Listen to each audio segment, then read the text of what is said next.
What's up, reefers? Welcome to Alex Pora Corals. This is Alex Wilson, and this is my video log where you can learn from my mistakes, so come check it out. Alright, so here's a shot of my 20-gallon quarantine today, and yep, definitely got the shipment in right here from Worldwide Corals, as well as from Keith over here at Reef Bum.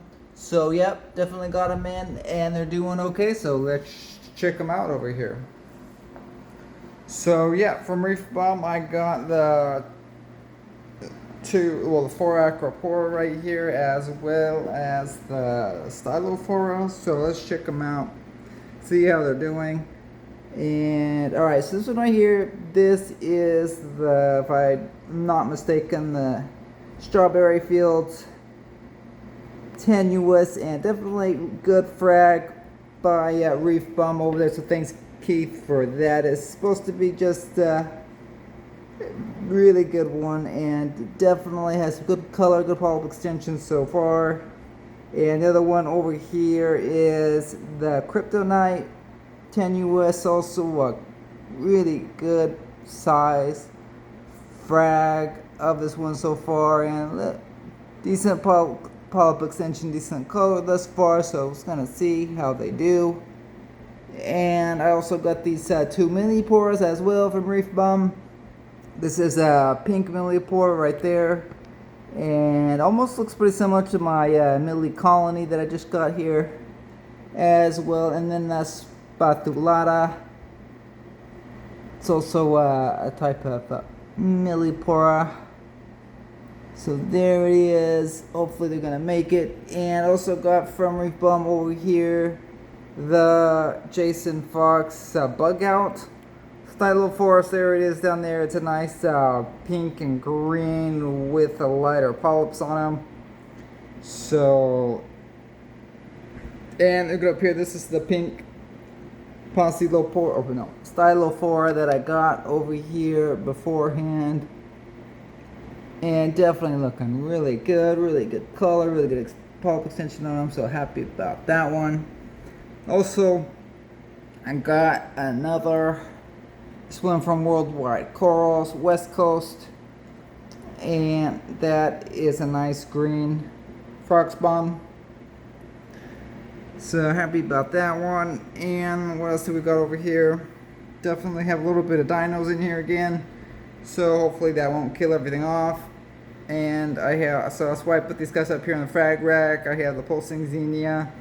Then there's this one right here from Worldwide Corals. This is the Glitter Goniopora, but doesn't like that dinos whatsoever. So yeah, definitely bummed out about that. Trying to, so let's check it out. You can see it streaming just on the gravel everywhere. Just really quick growth. And so I don't know. I mean, maybe it's just it's tough when you have the light living SBS, and so you try to get a little bit more light, and then you get the dinos going absolutely crazy. So trying to figure out what to do. But what can I say is that I definitely changed the lighting up, though. I mean, I might have given it a little too much light, because one thing is that I had traditionally done is just ran my white fluorescence, like a 12-hour cycle. I'd run my white lights and then the blue lights at the same time, and just have the white lights turn off. And traditionally have a few of just the VHOs, Tinic blues that would cover the rest, the other 4 hours.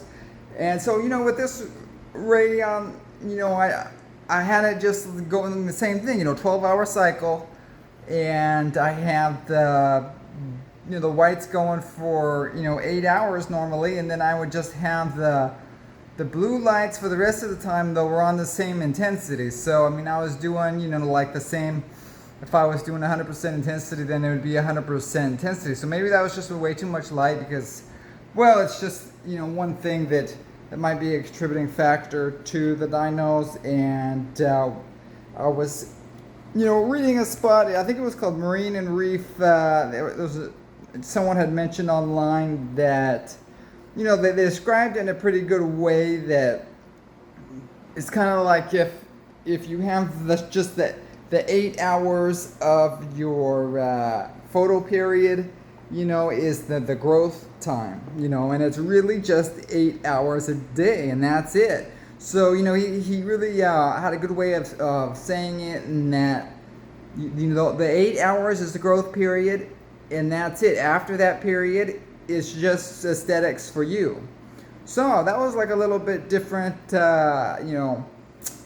point of view than I had. Just kind of thought that, it was just kind of like a 12-hour growth period, where it was brighter and then less bright. But that's an interesting way of looking at it. Just like, okay, well, you have your 8 hours of growth, and then after that, it's just aesthetics for you. So you could just completely turn the lights off, or just go with the lights just on like 1% of your what you're doing, and then you should be okay.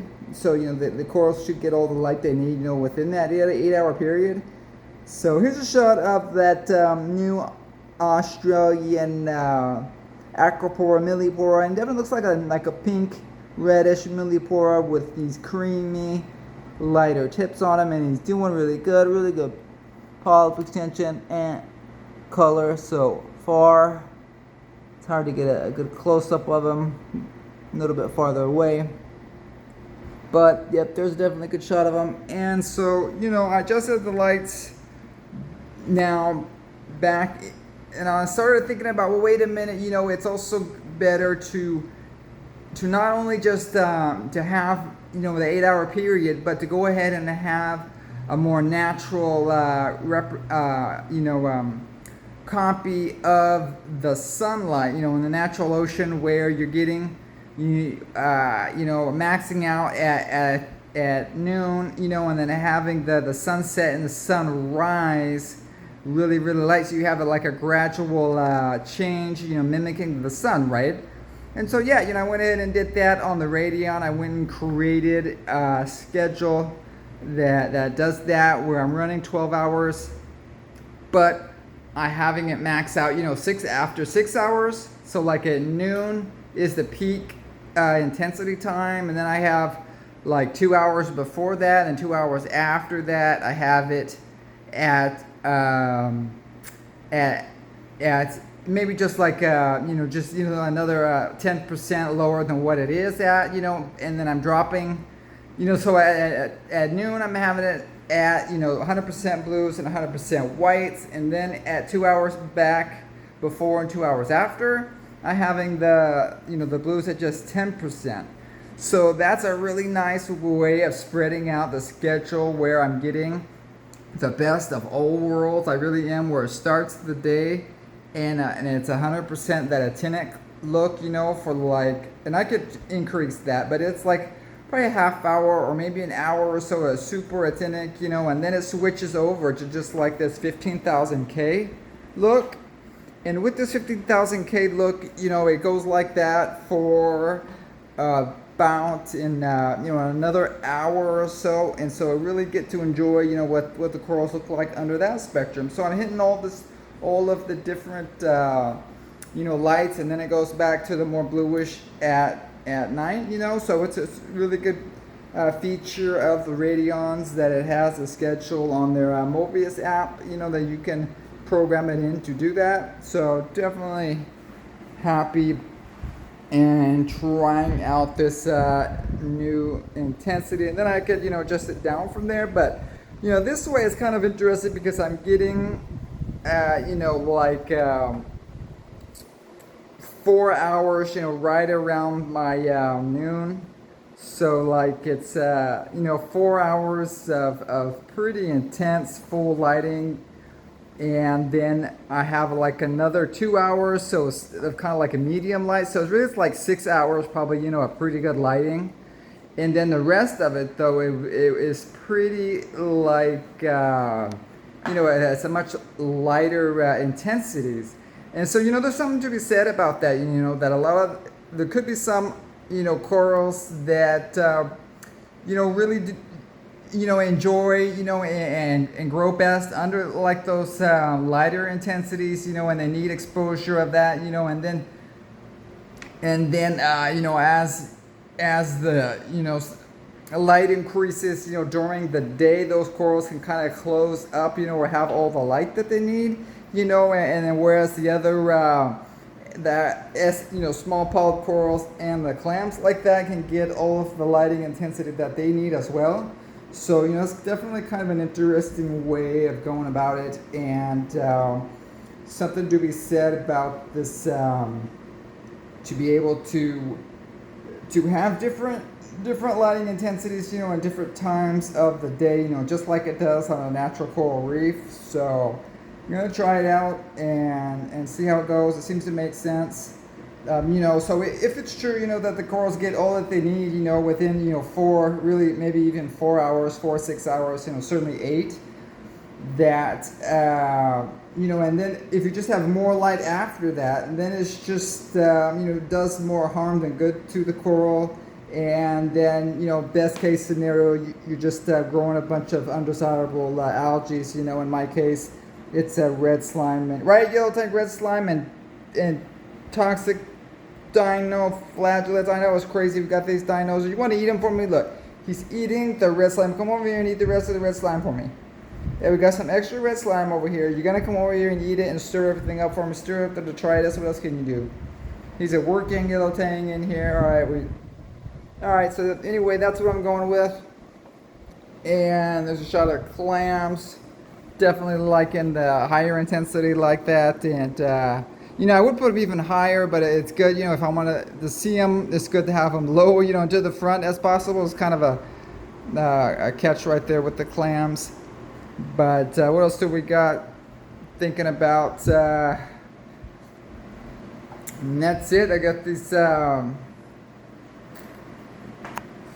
I've got the dosing, quite a bit of this no-pox. And one thing I seem to have noticed, if you dose it enough that, and maybe if your protein skimmers aren't working quite as good, it can push up your alkalinity a little bit, which is no problem. I haven't had to dose as much, or lately I haven't had to dose at all of my 1 part alpha reef. So that being the case, it's certainly a side effect that's certainly, if your corals are growing a lot and everything, I wouldn't have noticed before. A lot of people just probably wouldn't have noticed, but I think it's, like I would normally try to keep my alkalinity at 9, but with this no-pox, I think it's bumping it up to about 11. So it's not the end of the world, and so the corals definitely at 11 seem to be okay.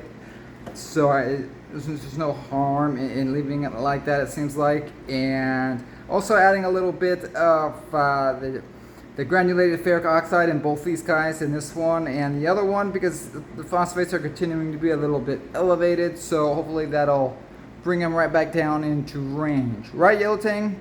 Back. Alright, well guys, I guess that's it. Yellow Tang saying bye. I guess we gotta go. But catch you on the next update, guys. Alright, happy reefing. Bye.